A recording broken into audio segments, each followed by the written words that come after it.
எங்கள் ஊர் கிராமங்க. எங்கள் ஊரில் நடக்கிற ஒரு விசேஷமான ஒரு நிகழ்ச்சியை உங்களோட நான் பகிர்ந்து கொள்ள விரும்புகிறேங்க. என்னன்னு கேட்டிங்கன்னா, நேற்று எங்கள் ஊரில் கொடியேற்றத்துடன் ஏழை முத்து மாரியம்மன் ஆலயத்தோடைய திருவிழா ஆரம்பிச்சாச்சுங்க. அந்த கோயிலுக்கு கொடியேற்றிட்டாங்கனாலே, அதற்கப்புறம் 2 மாதங்களுக்கு எங்கள் ஊரில் திருவிழா தாங்க. தினமும் ஏதாவது ஒரு கோயில் திருவிழா நடந்துகிட்டே இருக்கும். இது 9 நாள் நடக்கும். அதுக்கப்புறம் ஒரு சித்தர் பீடத்திற்கு 2 நாள் திருவிழா நடக்கும். அதுக்கப்புறம் 11 நாள் பெரிய கோயில், அதாவது திரௌபதி அம்மன் ஆலய நெருப்பு திருவிழா நடக்குங்க. இவைகளெல்லாம் இந்த 3 மாதங்களுக்கும் நடக்கும் வரைக்கும், எங்கள் ஊரில் இருக்கிற பைரவர்களுக்கெல்லாம் கொண்டாட்டம்னு நான் சொல்லுவேங்க. என்ன பைரவர்களுக்கு என்ன இதில் என்ன கொண்டாட்டம் அப்படின்னு நீங்கள் நினைக்கலாம். என்னன்னு கேட்டிங்கன்னா, தினமும் அன்னதானம் நடக்குங்க.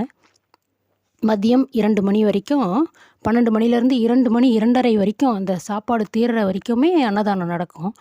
அன்னதானம் நடக்கும்பொழுது எங்கள் ஊரில் என்ன செய்வாங்கன்னாக்கா, அந்த பைரவர்களுக்கும் சாப்பாடு வைப்பாங்க. அங்கே பாரபட்சமே கிடையாது. ஒரு இலை ஒன்று போட்டு அதில் சாப்பாடை கொண்டு போய் அதில் கொட்டிடுவாங்க கொஞ்சம். அந்த பைரவர்கள் சாப்பிட்டுட்டு போவாங்க. இது ரொம்ப நல்ல விசேஷமான ஒரு இதுவாக தாங்க நான் நினைக்கிறேன்.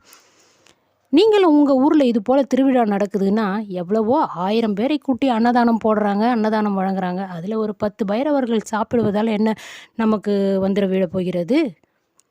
அதுபோல் உங்களுடைய ஊர்லேயும் கோயில்கள், திருவிழாக்கள் நடக்குதுன்னா, நிச்சயமாக அந்த ஊரில் இருக்கிறவங்க யாராவது ஒருத்தவங்க செய்தாங்கன்னாக்கா, யாரும் ஒன்றும் கேட்க போகிறது கிடையாது. அதுவும் தெய்வமாட்டம் தான் அப்படின்னு ஒரு இலைய போட்டு தவள சாதத்தை அதில் வச்சுட்டோன்னு வச்சுக்கோங்களேன், அவைகளும் வயிறார சாப்பிட்டுட்டு போகுங்க.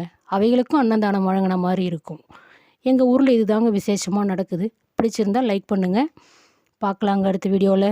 உங்கள் ஊர்லேயும் இந்த மாதிரி நீங்கள் பண்ணுறீங்கன்னாக்கா எனக்கு கமெண்ட் பண்ணுங்கள்.